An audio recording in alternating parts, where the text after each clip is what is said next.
કાર્યક્રમની મારે જ્યારે શરૂઆત કરવી છે ને ત્યારે મારે સૌથી પહેલાં તો એ કહેવું છે કે નિમંત્રક તરીકે જ્યારે આખો પરિવાર હોય અથવા આખું ગામ હોય ને, તમારા ગામની અંદર બધાને ભળતું હશે. બોલો, મેં તો ઘણી બધી કંકોત્રી કે સાહેબ એવી જોઈ છે કે ગામ ગયું એક બાજુ, કે આપણે ગામનું મોટું માથું ને લખો નિમંત્રક તરીકે આપણે, અને પછી ગામ આવે. એટલે એમાં છે ને ગામની અંદર તકલીફ એ થાય કે ગામમાં સરપંચ હોય ને એ એવું કહેતા પાઘડી મને પહેરવું, પણ તમારા રમેશભાઈ એટલા ભાગશાળી છે કે અહીંયા સન્માન કે બીજાને બધાને કરો, પણ અમારું સન્માન તમે રહેવા દો. એમ આ તાલી વધારવા જેવી વાત છે. એટલે તમે ઘણા સન્માન ન કરો ને તો ઊભા થઈને વયા જાય. તમે 5 વર્ષ સુધી બોલાવા જાવ તો તમારા કાર્યક્રમમાં ન હોય. અમારે સન્માન કેમ નહોતું કર્યું? ઘણા માન વગરના હોય ને એટલે સન્માનની આવી ભૂખ હોય. પણ સરપંચ સાહેબ એવું કહેતા હોય, આપણા સરપંચ સાહેબની વાત નથી થતી કે પ્રતિષ્ઠાનો તાજ મને ઓઢાડો, હું છું એટલા માટે થઈ શક્યું. બાકીની કમિટી ટીમ હોય ને એ એવું કહેતી હોય, બીજા ગામની વાત છે, નસીબ પરની વાત નથી કરતી એટલે ઓઢતા નહીં કોઈ માથે. બાકીના કમિટી મેમ્બરો હોય ને કે જે ખજાનચી હોય અથવા તો ઉપપ્રમુખ હોય, એ બધાને એવું હોય કે અમે અમારા તરફથી મહેનત કરીએ છીએ ને એટલે આ કાર્યક્રમ થાય છે, એટલે આવા સુંદર મજાના કાર્યક્રમ થાય છે. બહેનો તરીકે એને એવું થતું હોય કે તો અમે આ બધું આયોજન કર્યું ગોપી મંડળે એટલે બધે આ બધું થયું.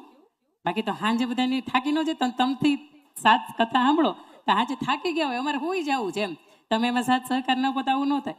એટલે દરેક વ્યક્તિ આજના કાર્યક્રમની અંદર જે કંઈક તન મન ધનથી નિમિત્ત બની છે ને, તો દરેકને એમ થતું હોય કે અમે અમારા તરફથી સંપૂર્ણ પ્રયત્ન કર્યો એટલે અમે મુખ્ય કહેવાય, અમારું નામ લ્યો પહેલા.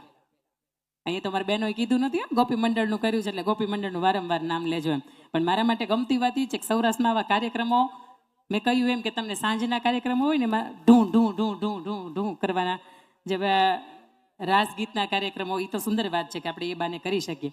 પણ ઓલા ભજન મંડળીની સાથે સાથે હાસ્ય કલાકારના હોય, એની સાથે સાંજના એવા હોય કે જે મ્યુઝિકની સાથે વધારે કાર્યક્રમો થતા હોય.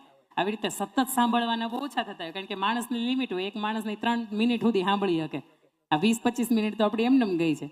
પછી શું કરે ખબર? તમે બાજુવાળાને જુઓ કે એને નેલ પોલિશ કેવા કલરની કરી છે, આ બાજુ સાડી કેવા કલરની પહેરી છે, એ જે સાડી પહેરી છે એ ક્યાંથી લીધી હશે, ફુલાબેન બેહાડે હતી ત્યાં કેમ બેહાડે છે, એ કોણ થતા હશે.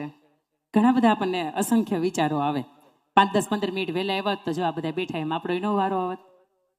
અને બાજુવાળું હંમેશા એમ કહું તમારું ગમતું પાત્ર જ બેઠું હશે. ભાઈઓની મને નથી ખબર, જેમ આવે ને એમ ગોઠવાતા જાય, અને એ ગોઠવાઈ જાય ને એમાં જ મજા હોય. આપણે 26-28 પગી જાય અને ગોઠવાઈ નહીં, ભાઈ ક્યાં જવું પડે? બજરંગ દળમાં ભરતી થવું પડે હશે. એ સાહેબ બરોબર છે ને વાત.